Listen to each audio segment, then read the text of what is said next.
Hello students, आज हम exercise 5.2 का क्वेश्चन नंबर 3 करेंगे।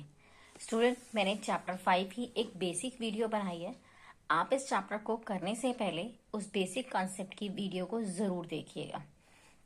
तो चलिए, क्वेश्चन नंबर 3 है, in the adjoining figure, this is the figure, इसमें P और Q आपको पैरेलल दिए हुए हैं।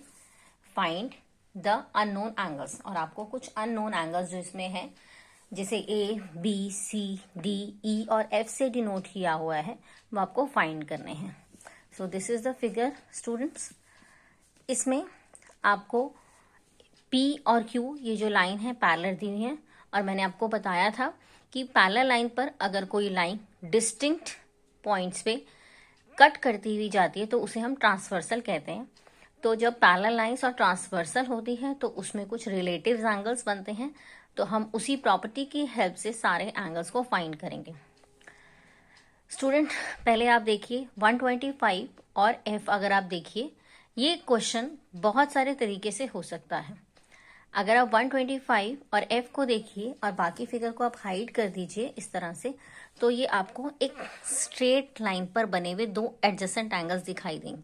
ये आपकी स्ट्रेट लाइन, और ये अगर आप नीचे देखें तो स्ट्रेट लाइन पर बने हुए दो एडजेसेंट एंगल्स हैं, जिसका सम 180 होता है, क्योंकि ये लीनियर पेयर फॉर्म करते हैं। तो उसकी हेल्प से हम F निकाल सकते हैं। देखिए कैसे हम लिखेंगे, 125 plus F is equal to 180.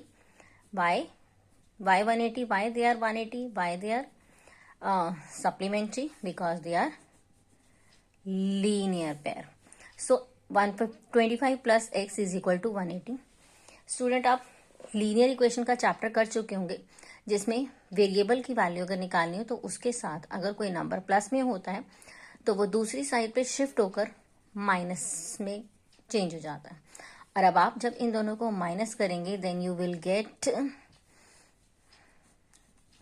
125, 7 में से 2 माइनस कीजिए, it is 5, so it is 55। So F will be the 55। ठीक है, उसके बाद हम नेक्स्ट आपका वेरिएबल टर्म निकालते हैं। यहाँ देखिए स्टूडेंट, आपने F निकाल लिया। F और E अगर आप ध्यान से देखें तो ये वर्टिकली अपोजिट पेयर बन रहे हैं। अगेन अगर आप ये फिगर हाइड कर दें, ये वाली, तो आपको ये दो लाइंस, ये वाली और ये वाली, ये आपको दो इंटरसेक्टिंग लाइंस नजर आएंगे। इंटरसेक्टिंग लाइंस में इस तरह के जो ये एंगल्स होते हैं, they are vertically opposite angles, और वर्टिकली अपोजिट एंगल आपस में इक्वल होते हैं। तो इस तरह से हम E भी निकाल सकते हैं। हम लिखेंगे F is equal to E। Why they are equal? Because they are forming vertically opposite angle.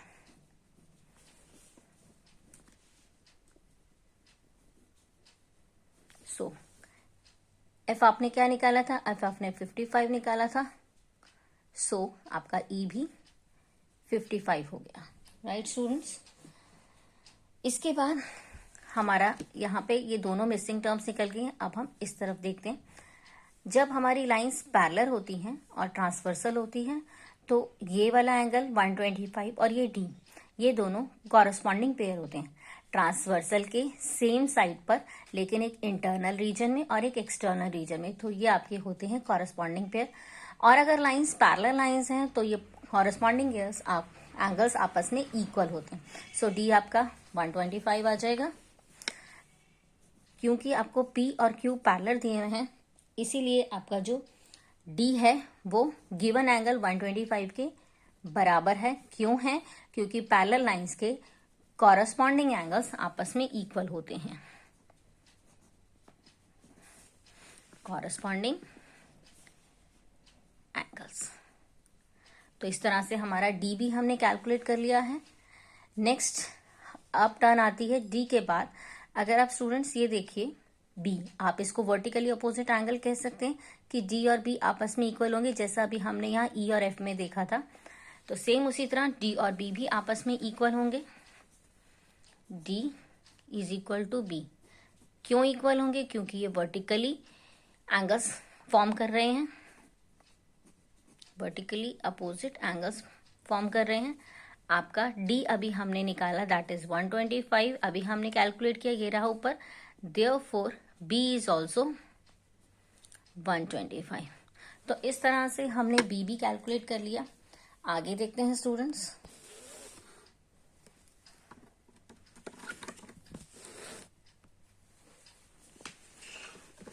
मैंने ये फिगर दोबारा बनाई हुई है। अब हमने डी निकाल लिया, इसमें बी भी निकाल लिया। अब अगर आप देखिए, आपका ई जो है, ई और ए, ये भी जिस तरह यहाँ पे 125 के साथ डी कॉरेस्पॉन्डिंग पेयर फॉर्म कर रहा था, सेम इसी तरह ई और ए भी ट्रांसवर्सल के सेम साइड पर कॉरेस्पॉन्डिंग पेयर फॉर्म कर रहे हैं। ट्रांसवर्सल के इस तरफ डी और 125 था और उस तरफ ए और ई है। आपने ई फाइंड कर लिया है, ई आपका 55 था, तो ए भी आपका 55 होगा। क्यों? क्योंकि ये पैरेलल लाइंस के कॉरेस्पॉन्डिंग एंगल फॉर्म कर रहे हैं, कॉरेस्पॉन्डिंग एंगल्स।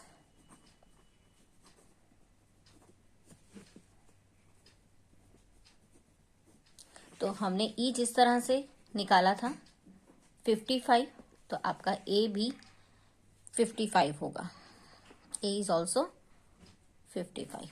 तो इस तरह से हमारा ए भी आ गया। I think only C is left.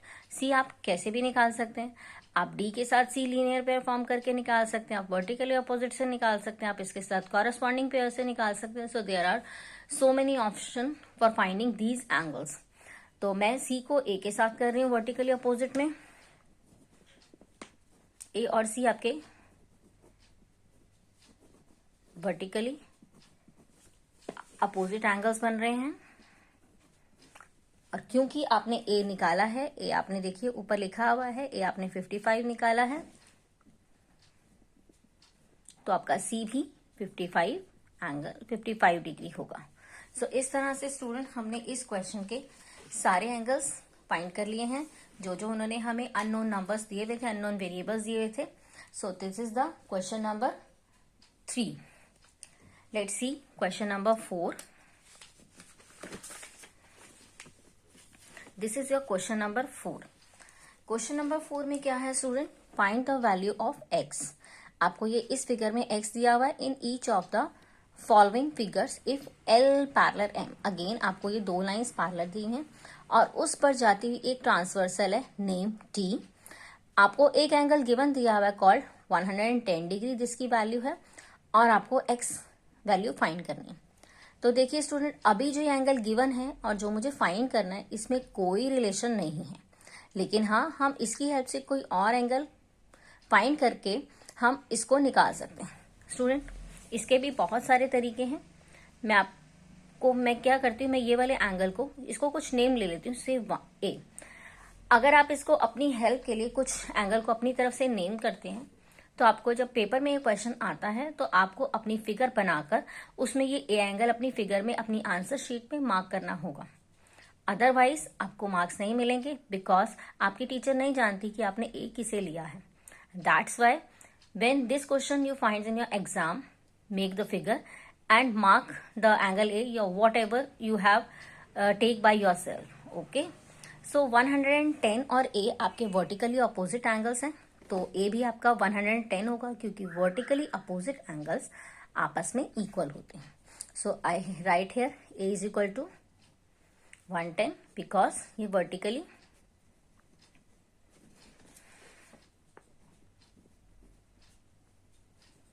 Opposite angles हैं। ठीक है, अब उसके बाद जब दो लाइंस आपको पैरेलल दी होती हैं, उसमें इंटरनल रीजन में, ये इंटरनल रीजन होता है स्टूडेंट्स, इंटरनल रीजन में जो same side of the transversal आपके दो एंगल्स होते हैं वो सप्लीमेंट्री होते हैं, उनका सम 180 होता है और इन्हें बोला जाता है को इंटीरियर एंगल्स। तो I can write here x plus a is equal to 180। क्यों 180 फॉर्म कर रहे हैं? क्योंकि जो लाइंस हैं आपकी लाइंस एल और एम आपको पैरेलल दी हुई हैं और पैरेलल लाइन में इस तरह के ये एंगल्स को इंटीरियर एंगल्स हैं और को इंटीरियर एंगल्स आपके सप्लीमेंट्री होते हैं, मीन्स उनका सम 180 होता है, जिसमें से अभी आपने ए निकाल लिया है। ये देखिए ऊपर लिखा, तो एक्स तो हमें नहीं मालूम, यही हमने निकालना है हमारे क्वेश्चन के अकॉर्डिंग, लेकिन ए मैंने निकाल लिया तो मैंने उसकी वैल्यू लिखी। और लीनियर इक्वेशन अगर आप कर चुके हैं स्टूडेंट